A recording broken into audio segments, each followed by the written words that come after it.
Et bonjour à tous, j'espère que vous allez bien. Je suis ravi de vous retrouver après ces quelques temps d'absence. Je vous parle là à l'heure actuelle depuis donc Toulouse. J'ai déménagé, ça y est, j'ai commencé un nouvel emploi. Pour celles et ceux qui ne le savent pas, je travaille dans les assurances. Je suis assureur. Donc voilà, vous savez tout. J'ai quitté Montpellier, j'ai aménagé, déménagé sur Toulouse. C'était la semaine dernière. Là, je viens de passer ma première semaine en agence au boulot. C'était au top, tout va bien. Sans plus tarder, donc transition sur la thématique de la chaîne YouTube. On va parler bien évidemment de crypto, de Bitcoin.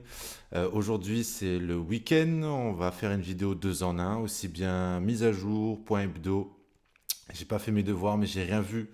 J'ai rien vu de transcendant passer sur les réseaux, qu'au niveau de l'actualité, il n'y a rien qu'à bouger, si ce n'est qu'on est en début d'année, si ce n'est que, voilà, ça fait 10 jours que j'ai fait une vidéo et en 10 jours, il n'y a pas eu d'annonce voilà, transcendante. Mais le prix, vous allez voir, il y a des choses intéressantes qui se sont passées, notamment par rapport au scénario que j'avais donc élaboré, que j'ai suivi, que j'ai développé.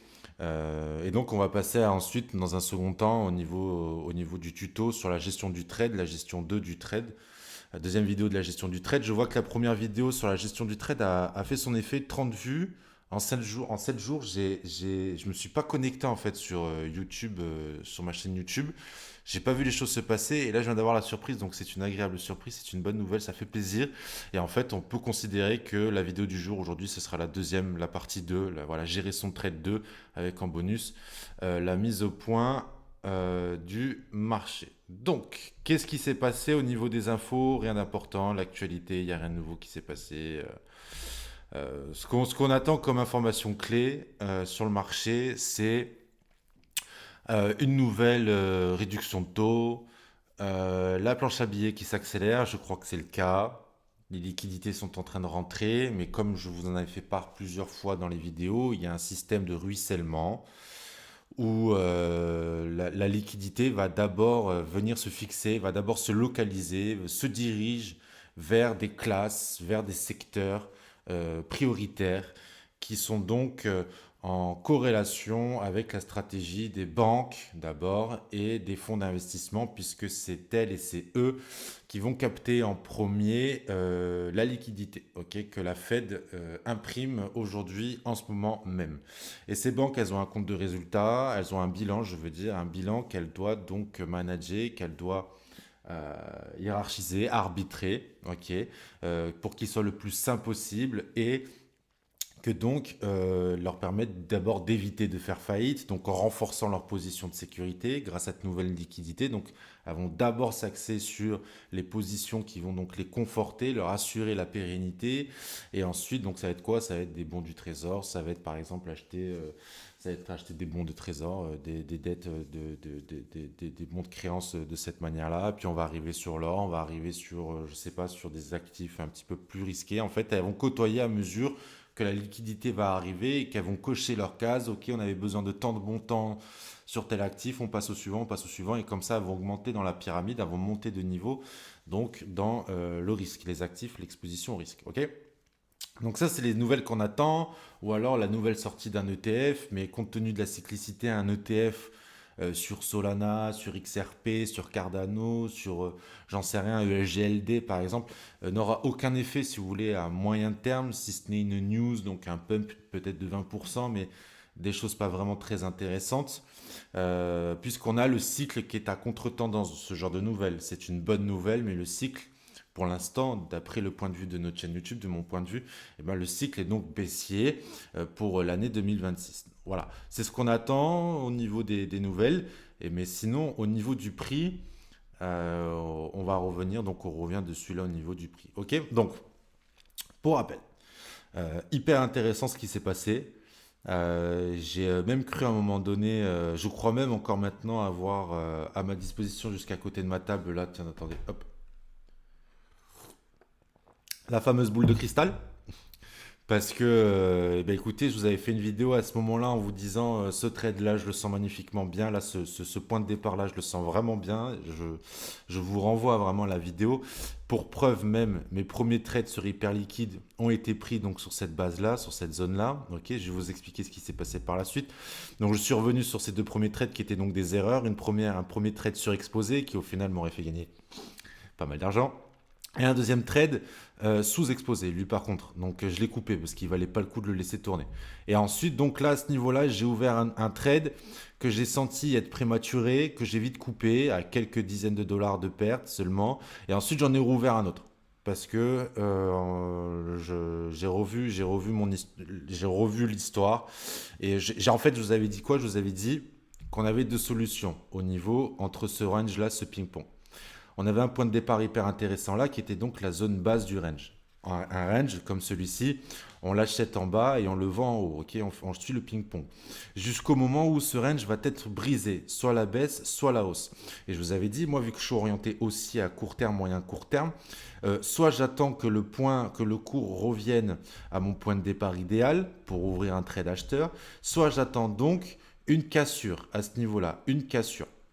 Ok, donc en fait, moi j'ai vu que l'attitude du cours quand il côtoyait cette borne haute-là, quand il a côtoyé, j'ai cru qu'il allait partir d'abord ici, là, sur cette brisure, ici, sur cette mèche-là. C'est d'ailleurs c'est le premier point vert, le premier bail que j'ai enclenché ici. J'ai cru qu'il allait continuer, ok, partir, peut-être revenir, prendre appui dessus et repartir. En fait, non, j'ai vu qu'il rempilait et qu'il était en train d'hésiter, ok. Donc j'ai clôturé. Parce que là, mon scénario idéal court terme, fast, ne se réalisait pas et je refusais d'être dans l'indécision et de me dire, bon, bah, tous les coups, je vais repartir sur une chute en direction du point bas et je vais me taper un stop loss. J'ai préféré, au lieu de perdre toute ma position, perdre qu'une partie et attendre, regarder ce qui se passe. Ok.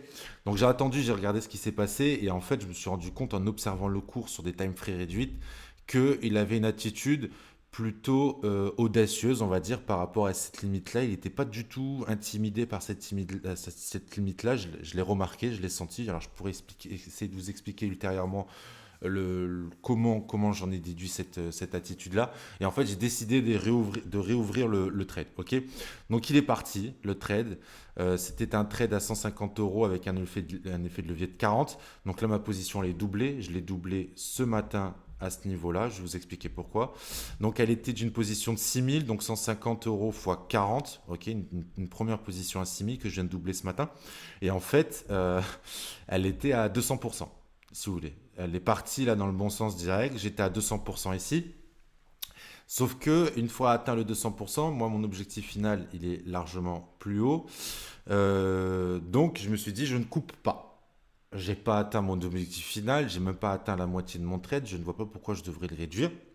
Sauf que je n'ai pas pris de recul. Je n'ai pas pris de recul sur un range qui est donc le range le plus important de cette zone-là. Le range qui se situe, on va dire, entre cette borne basse ici, d'accord, et cette borne haute là, qui en fait, donc certes on avait brisé ce range-là à la hausse, mais en fait il nous restait la plus grosse résistance à passer.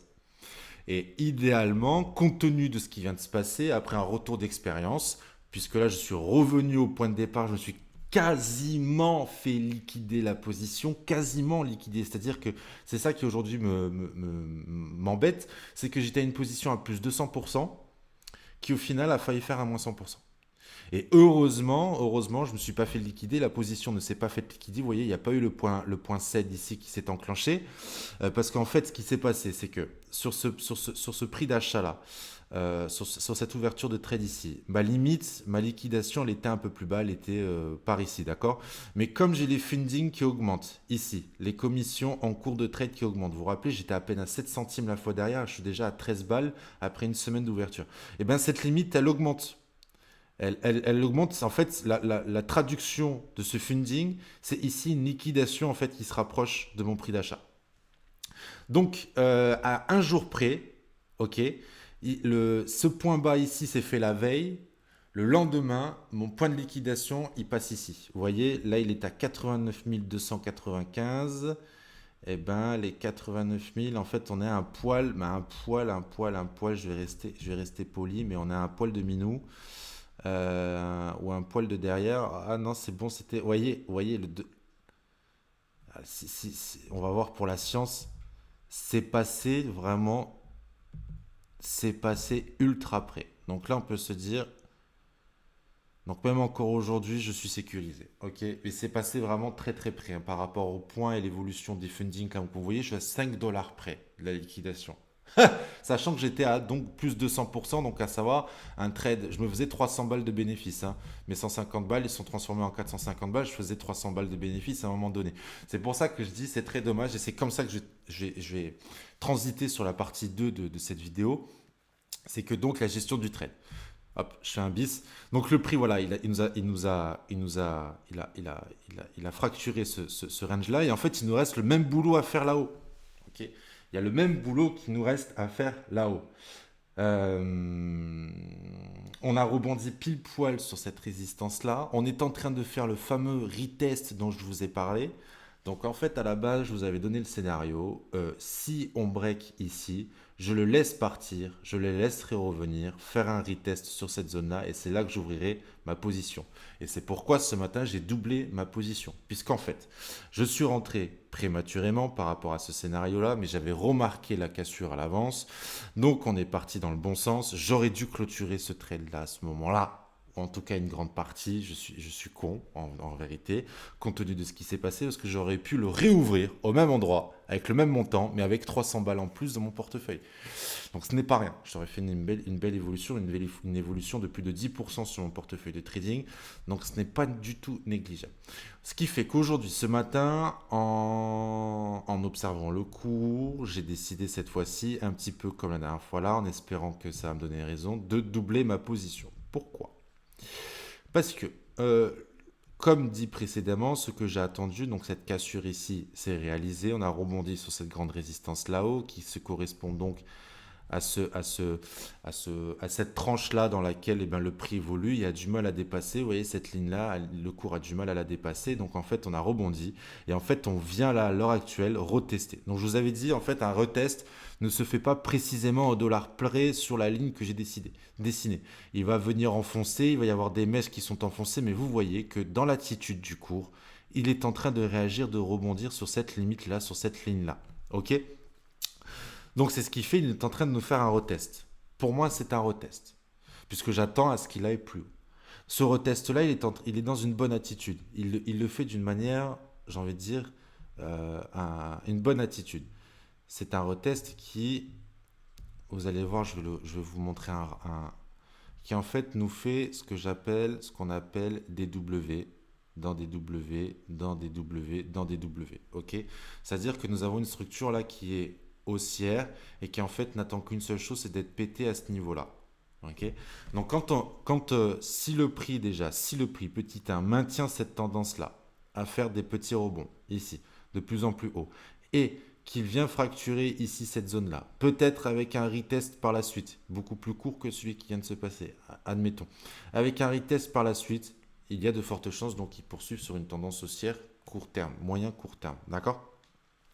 Donc c'est ce que j'attends, c'est ce que j'espère et c'est ce qui a motivé l'ouverture de mon trade, de mon second trade ce matin, qui en addition est en bénéfice de 3 ou 5%, 3 ou 5%. Ok. Le trade de ce matin, il est en bénéfice de 3, à peine de 3%, si ce n'est plus, si ce n'est moins. En fait, je l'ai ouvert là.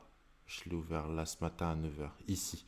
Donc, vous voyez, je suis en train de marquer cette tendance-là, ce bénéfice-là. Pour l'instant, je touche rien. Ok. Donc, qu'est-ce que j'attends finalement? J'attends, et ben, écoutez, une continuation. J'attends que ce que je viens de vous dire là à l'instant, j'attends que ce que je viens de vous dire là à l'instant, ce retest ici de ce range-là avec ces fameux W, cette cassure hop, je vais le décaler. On va dire quelque chose comme ça. Je vais attendre que donc, je vais patienter en fait. Je lâche en mode observation. J'ai mes positions qui sont prises.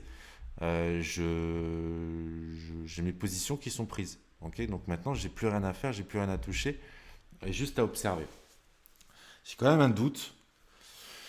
Je suis pas à 100% certain sur ce qui se passe là, même si tout ce que j'ai demandé est en train de se réaliser. J'ai je suis à, comment dire, à 60-70%. 60-70% convaincu de ce que je fais et de ce qui est en train de se passer. Déjà, j'ai le regret de ne pas avoir clôturé une bonne partie, une partie de mon trade d'ici.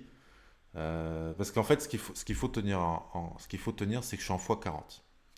Et un x40, franchement, pour le tenir jusqu'à là, il y a beaucoup de choses en fait qui va se passer. Pour preuve là en fait ce que j'aurais pu faire c'est me prendre mon 200%, me barrer et réouvrir le même trade au même point d'entrée. Et dans ce chemin-là, il va se passer souvent la même chose. Hop, on va partir et puis on va revenir ici. Ok.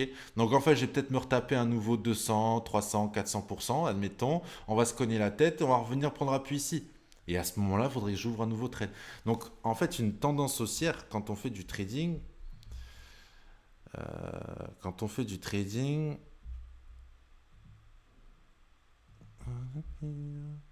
alors laissez-moi retrouver. Mince. Laissez-moi trouver, s'il vous plaît. J'ai toujours du mal à le trouver. Non,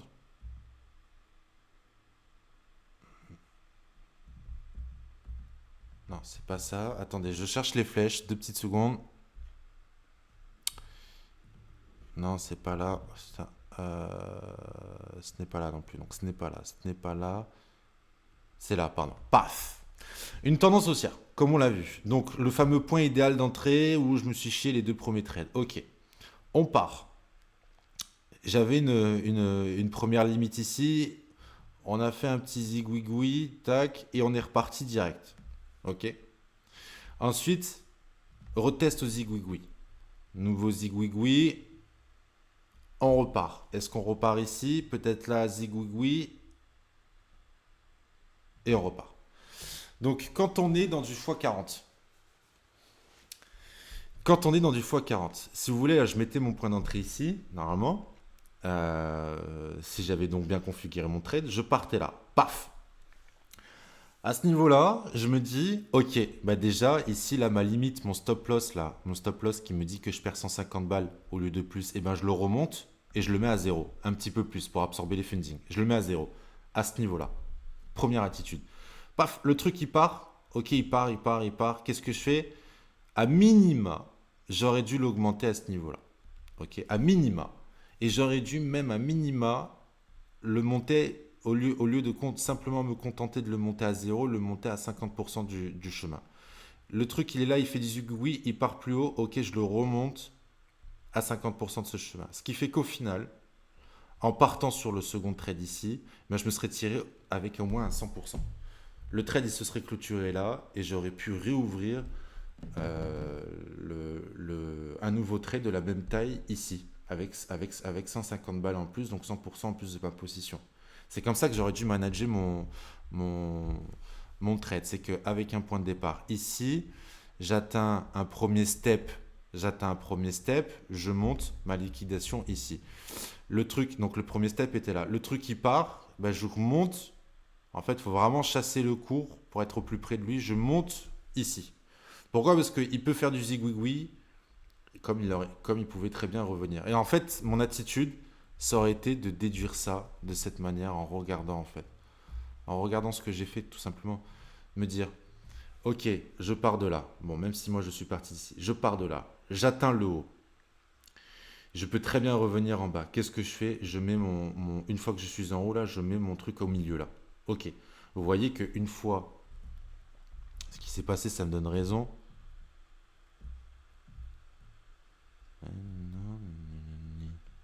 Regardez.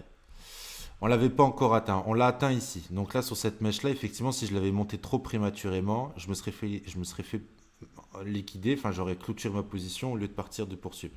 Donc, il fallait vraiment attendre l'objectif ici. La ligne, faites confiance à votre plan, suivez votre plan, n'anticipez pas, ne coupez pas trop tôt, n'anticipez pas. Vraiment, faites confiance à votre plan. J'ai atteint cette limite-là, ok, allez, parfait. Je monte à ce niveau-là. Très bien. Le cours, il fait quoi? En fait, il continue. Ok, ok, il continue, il veut partir. Hop, allez, à minima, je le mets là. Il continue, il continue, il continue. Il est arrivé là? Bon, allez, c'est bon. Moi, je mets ma limite ici. Ok, qu'est-ce qui se passe? Je clôture. Là, sur cette zone-là, je me serais dit, ah merde, putain, quand même, j'aurais pu faire la boulette de réouvrir un trade ici. Vous voyez, et de perdre au final ce que j'avais gagné sur toute cette attention. Sauf que l'idéal, c'est de dire, ok, à quel moment je re-rentre? Et ben, je re-rentre soit sur la cassure, la même logique que la précédente, soit je rentre sur la cassure, sachant que j'ai encaissé ici à ce niveau-là. Je me suis fait prendre par ces deux bougies-là. Ok, comment je rentre sur le marché pour continuer la tendance? Et bien, si la tendance continue, à savoir avec une fracture de cette limite-là, je réouvre à ce niveau-là. Par contre, si on continue de chuter, je réouvrirai sur le retest de cette zone-là. Au final, vous voyez que c'est la même logique que sur les deux premiers trades, que sur le premier trade, sur la première opération. C'est exactement la même logique. Ok. C'est en cela que le trading de range, je vous en avais parlé dans une vidéo, 80% du temps, le cours évolue dans un range dans lequel il y a des plus petits ranges, dans lequel il y a des plus petits ranges, et si vous voulez, c'est de cette façon, en passant d'un range à un autre, et en venant retester la limite du précédent range, qu'on peut vraiment faire de belles choses, des choses hyper intéressantes.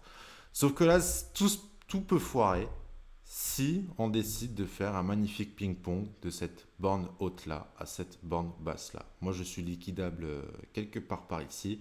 S'il décide de revenir ne serait-ce que sur ce point bas-là ou ce point bas-là, ben moi, l'histoire s'arrête à ce niveau-là. Mais comme je me dis début janvier, on attend un mouvement, il faut dessiner le haut de la mèche positive de l'année 2026. On en a parlé. Ben, je me dis le prix là il va vouloir pusher là sur ce janvier-là. Là, on commence à rentrer dans le moment intéressant de janvier où le véritable mouvement de janvier, ce qui nous attend, va s'enclencher. Et là, ce qui est en train de faire le cours, c'est beau.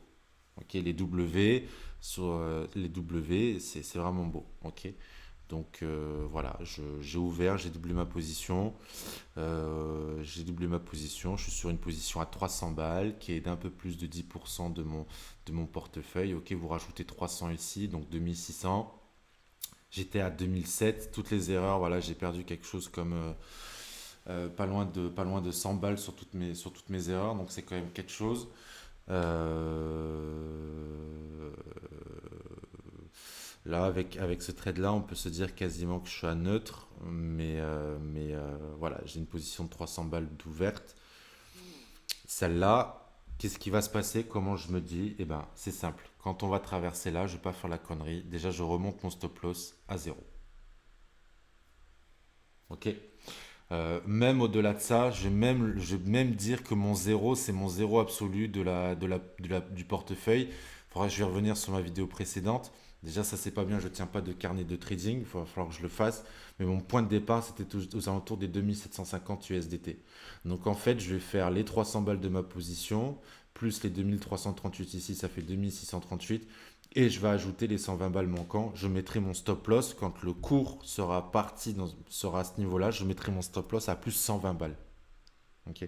Comme ça, je sais que si mon scénario foire, je n'aurai ni gagné ni perdu d'argent. Donc concrètement, par rapport à ce qui se passe là, je suis à la moitié, un peu moins de la moitié du travail, mais le cours, il faut qu'il aille plus haut, il faut qu'il aille là-haut. Et là-haut, les gars, quand il sera là-haut, 200% de 300 balles, ben, je serai en train de faire 600 euros. Ok. Donc quand il sera là, je le mettrai à moitié et puis on va le laisser. Je le mettrai au moins à 100, à 120, à 150 balles de bénéfice, donc je serai peut-être quelque chose par là. Ok. Sécurisé d'une belle chute, mais on va le laisser partir. Ok, c'est ce qui va se passer. Maintenant là, si ça foire et qu'il chute, ben, je suis navré, mais je me suis chié dans ma gestion du trade. Je me suis chié parce que j'aurais pu me protéger bien avant. J'aurais pu ici faire quelque chose et simplement ouvrir une position d'un point, enfin de 150 au lieu d'avoir deux positions de 150 d'ouvertes. Donc, j'accepte de perdre cette position-là et j'accepte de perdre mon deuxième scénario. Voilà. Si c'est le cas, je passerai mon week-end la queue entre les jambes en attendant de revoir un bon scénario, une bonne config. Mais bon, pour l'instant, c'est vrai que j'ai une petite alarme en me disant ça me paraît trop simple. Mais c'est parce que j'ai une lecture qui est cohérente. Ok. J'ai une lecture qui est cohérente. Se baser sur une lecture de range, c'est ce qu'il faut d'abord. Ok. se baser sur une lecture de range, étant donné que le cours évolue à 80% dans un range du temps, dans des ranges, il stabilise pendant 80% du temps et pendant les 20% restants, hop, il nous fait les excursions à la hausse et puis ensuite il se remet à stabiliser. Commencer son analyse et commencer et gérer ses trades par rapport au range, c'est le, c'est le plus pertinent. C'est le plus pertinent. Voilà tout. Allez, c'est la vidéo du jour. J'espère qu'elle n'a pas été trop longue. J'espère, 25 minutes, c'est parfait. J'espère que je vais pouvoir l'uploader parce que je suis en partage de connexion avec mon tel. Je n'ai pas encore la Wi-Fi. Mais je vois que ça bombarde bien le 5G. Donc, normalement, il ne devrait pas y avoir de soucis. Est-ce que j'ai oublié quelque chose? Est-ce que vous avez des questions? Non. Ok. Est-ce que j'ai oublié quelque chose? Est-ce que j'ai oublié quelque chose?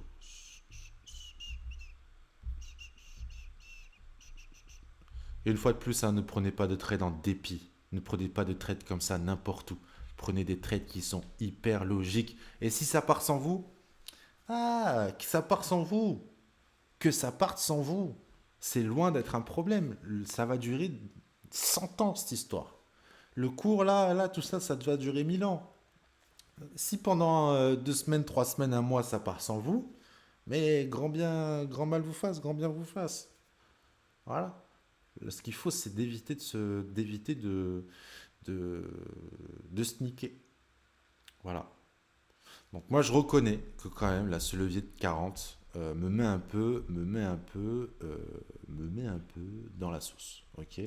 89 295 liquidations. On est juste en dessous là. 89 295. On est juste là. Pour un oui ou pour un non, je peux avoir une mèche là dans la journée, hein. Donc je reconnais que c'est très audacieux. Et qu'en fait là, dès maintenant, je devrais le mettre à zéro. Je suis à plus 60. Parce que perdre 300 balles comme ça sur un mouvement brusque, je préfère avoir la mèche et me retrouver à zéro. Voilà, ni gagné ni perdu. Mais la mèche revient, ou peut-être avoir un prix plus intéressant plus bas. Vous savez quoi? L'entrée est à 90 307 balles. 90 000, vous voyez, c'est vraiment prêt, hein. Mon point d'entrée, il est là. Donc en fait, sur un oui ou sur un non, ma position peut se fermer comme ça. Alors, ce que je peux faire, c'est un management à moitié-moitié. Mettre un-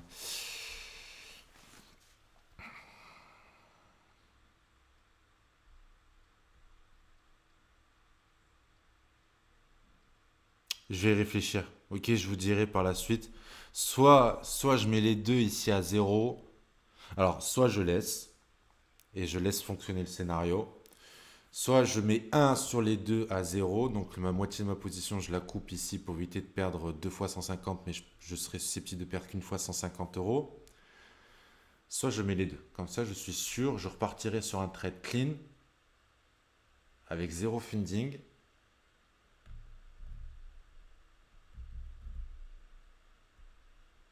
Pourquoi est-ce que je clôture pas maintenant? Je prends plus 60 balles et je réouvre là.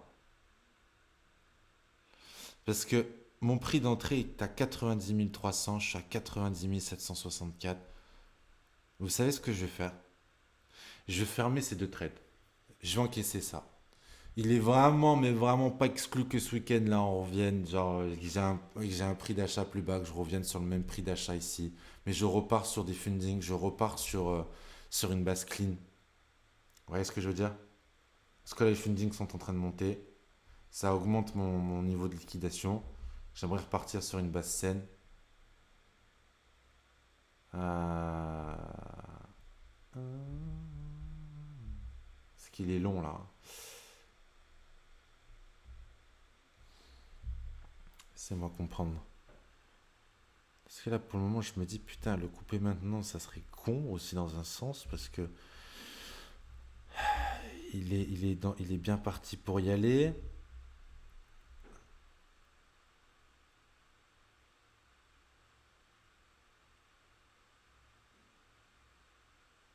Liquidation à 89 000. Juste là.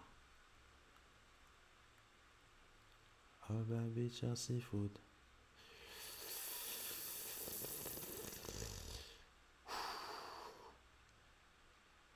C'est que je ne veux pas me retrouver dans la situation. En fait, c'est-à-dire que je le prendrais mal de perdre 300. Je le prendrais mal. Perdre 150, 5%, ouais, c'est bon, j'accepte. Parce que je peux repartir derrière avec un autre 150. Mais perdre deux fois 150, l'équivalent de 300 balles, je le prendrais mal.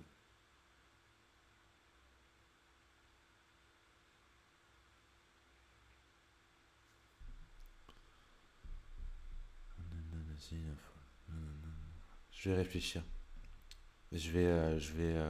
Là, normalement, si je m'arrête là, je prends la décision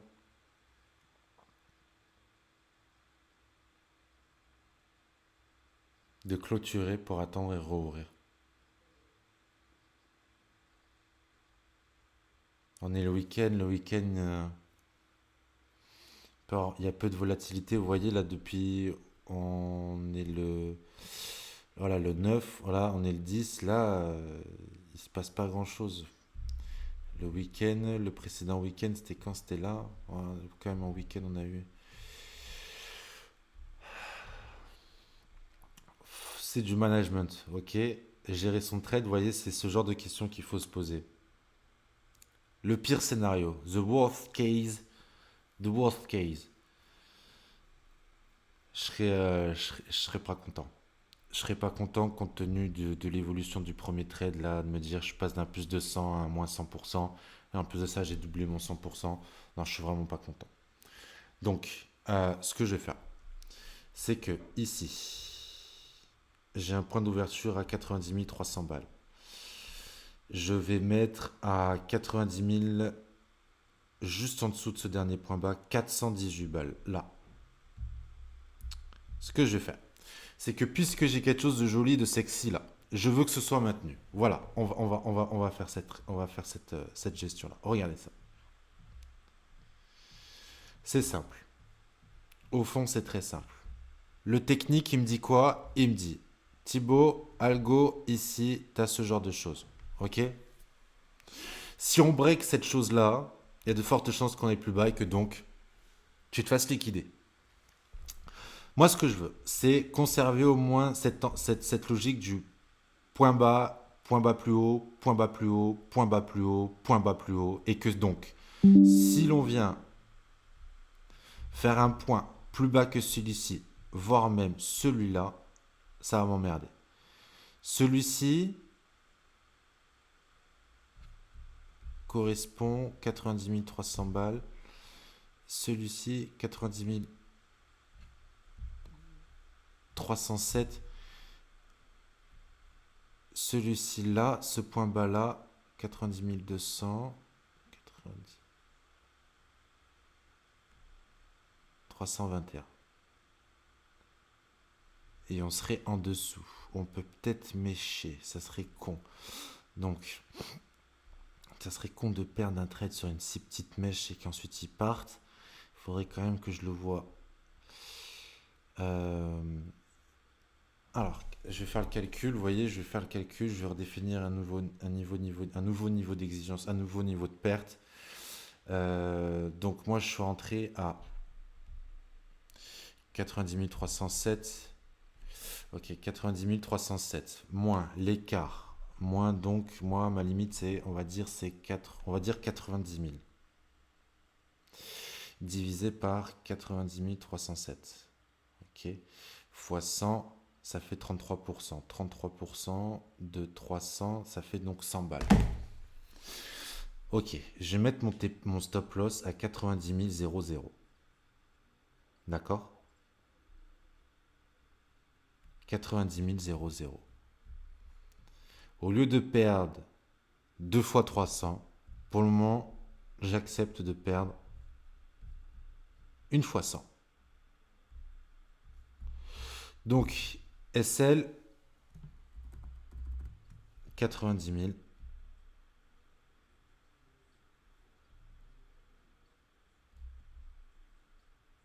Expectis moins 40 balles, vous êtes sûr?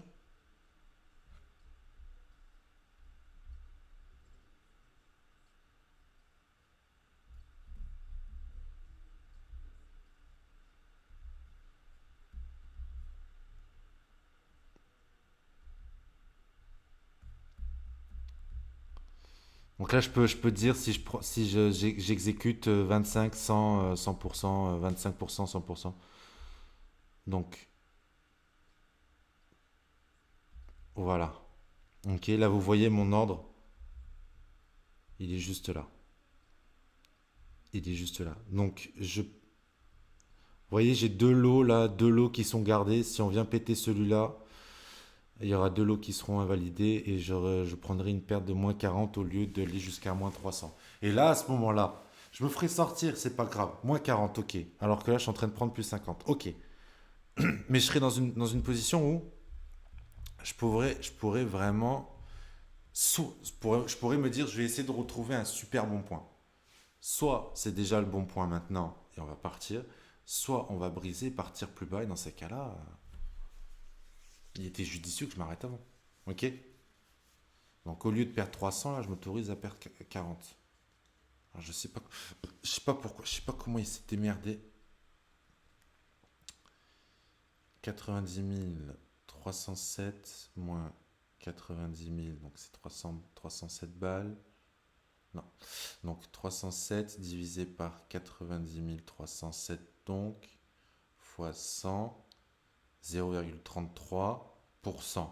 Ah, mais c'est 0, non, 0,33% fois 40, 13%. Voilà, 13%, parce que je suis en fois 40, et 13% de 300, c'est 40,79. Ouais, ok, c'est bon, j'ai retrouvé.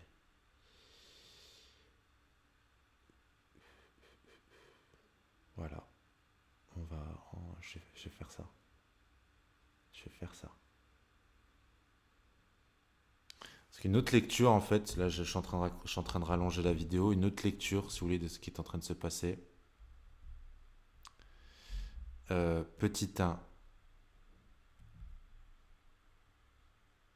c'est ça. Ok, ce triangle-là, ce triangle rectangle ici, qui en fait a des probabilités plus importantes de casser à la hausse qu'à la baisse. Mais aussi, en fait, quand on comprime comme ça le cours, je remarque en fait dans la lecture que j'ai l'impression d'avoir affaire à quelque chose comme ça aussi. Vous voyez? Et ça, option B, ça part en continuation. Parce qu'autrement dit, sinon, c'est ce qu'on avait vu précédemment. Ici, ça, c'est un bear flag.